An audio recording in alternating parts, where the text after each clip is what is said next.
এই বছরের রোজা মাসের প্রথম দাওয়াত আমাদের বাসায়। গতকালকে যতটুকু পেরেছি ঘর একদম ডিপ ক্লিন করে রান্নাবান্না যতটুকু আগে রাখা যায় করে রেখে দিয়েছি। কিন্তু আজকে আমার কাছে মনে হচ্ছে যে পাখির মতো আমাকে পাখা লাগিয়ে উড়ে, উড়ে সব কাজ করতে হবে। কারণ আমার লিভিং রুম আর কিচেন একসাথে, যেটাকে বলে ওপেন প্ল্যান কিচেন।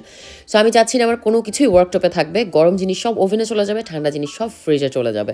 তো আমি আবারও এটি এনেছি। আমি আর লেডি ফিঙ্গার্স যেটা বলেন স্পঞ্জ ফিঙ্গার, ওটা আমি আর খুঁজতে যাইনি। আজকে আমি মাস্কাবানি চিজ পেয়ে গেছি।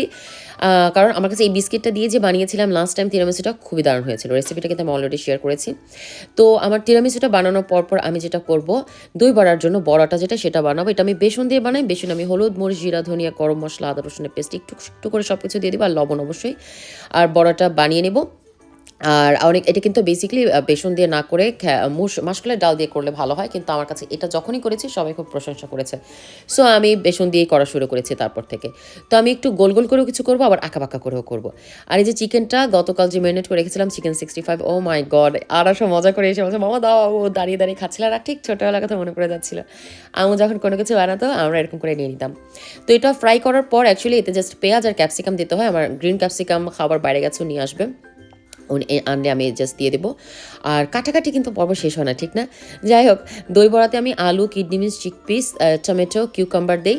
আর তারপরে হচ্ছে উপরে বড়াটা দিয়ে এই যে দইয়ের মাঝে আমি আপনার দই বড়া মশলা দিতে পারেন। আমি চাট মশলাই দিয়ে দিই, একটু মরিচের গুঁড়ো, একটু কালো মরিচের গুঁড়ো, লবণ, একটু চিনি, একটু তেঁতুল দিয়ে এটা মিক্স করে উপরে দিয়ে দিই। আর গার্নিশিংটা আমি ধনিয়া পাতা, কাঁচামরিচ আর হচ্ছে ডালিম দিয়ে করে ফেলি। আর এখানে ফ্রুট চাটটা করছি। ফ্রুট চাটটা আপনাদের সাথে রেসিপিতে আমি শেয়ার করেছি একবার। সব ধরনের ফ্রুটস দিয়ে এতে আমি জাস্ট চাট মশলা আর অরেঞ্জ স্কুইজ করে দিয়ে দিই। মনে হচ্ছিল একটু পেয়ারা হলে বেশ ভালো হতো। দেখি খাওয়ার পেয়ারা নিয়ে এসেছে।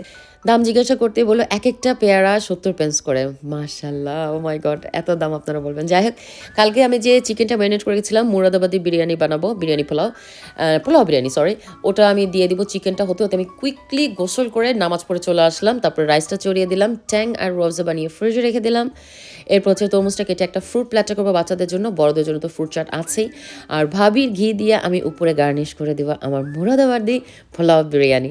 এত সুন্দর সুগন্ধ এটার, একবার হলেও ট্রাই করবেন। মানে ট্রাস্ট মি, আমার বেস্ট ব্যবহার করা একটা ঘি আমি বলবো এই পর্যন্ত। তো এরপর একটু বেগুনি করব। আজকে আমি আর মেকআপ করে রেডি হব না, যেহেতু নামাজ পড়াই হবে, ঘরেই আছি। নামাজ পড়ে আবার মেকআপ তুলে ফেলবো। বিফোর অ্যান্ড আফটার মেকআপ দেখার থেকে ভালো আমি এরকম নিউট্রালি থাকি। তো বেগুনি করে ফেললাম, ডালের বড়া করে ফেললাম, আর একটু পকোড়া। আমি আমার বেগুনিতে সবসময় একটুখানি বা আলু নিয়ে যদি করি একটু কালি জিরা দিই, বেশ ভালো লাগে। ঘরে একটুখানি আমি সুগন্ধি করে দিলাম। এরপর হচ্ছে একটু রুটি বানিয়ে নিব চটজলদি, কারণ খাবার যেহেতু ফাইনালি আজকে অনেকদিন পর বাসা ইফতারি করবে, একটু রুটি না হলেই তো নয়। রুটি, চাটনি অ্যান্ড পকোড়া। তো হালিমটা ছিল আমাদের শো স্টপার, এবং ওই চিকেনটা ছিল ডিনারের টাইমে শো স্টপার, যেটা চিকেন 65। ফ্রুট চাট ছিল, দই বড়া ছিল, ফ্রুট প্ল্যাটার ছিল। অ্যান্ড হালিমটা সত্যি কথা বলতে ভাই খেয়ে বলছিল যে এই পর্যন্ত বেস্ট হালিম। আমি সিরিয়াসলি আমার লাইফে কিন্তু রাঁধুনি মশলা দিয়ে প্রথমবার আমি হালিম বানিয়েছি। খাবার এটাকে বলে ডাল গোশ, আর আমি ওদেরটাকে বলি কিমা গোশ। এইভাবে আমাদের সংসার চলে। তো আমাদের ডিনারে যা ছিল, মুরাদাবাদি পোলাও বিরিয়ানি ছিল, ল্যাম্বের এটা একটা কারি করেছিলাম, সেটা ছিল। চিকেন 65টা খুবই পছন্দ করেছে সবাই।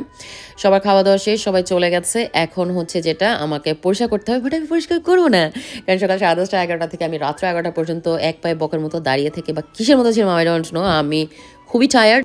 সব কিছু সাইডে রেখে আমি নামাজ পড়ে এসে খাওয়া দাওয়া শেষ করে ভাবলাম যে একটু ঈদিটা দেখি। ঈদিতে খুব সুন্দর করে আমাদের সবার জন্য ছোট ছোট গিফট ছিল, কিছু স্ন্যাক্স ছিল। আপনাদের সাথে পরবর্তী ভিডিওতে আমি আর শেয়ার করবো নি যেখানে কী কী ছিল।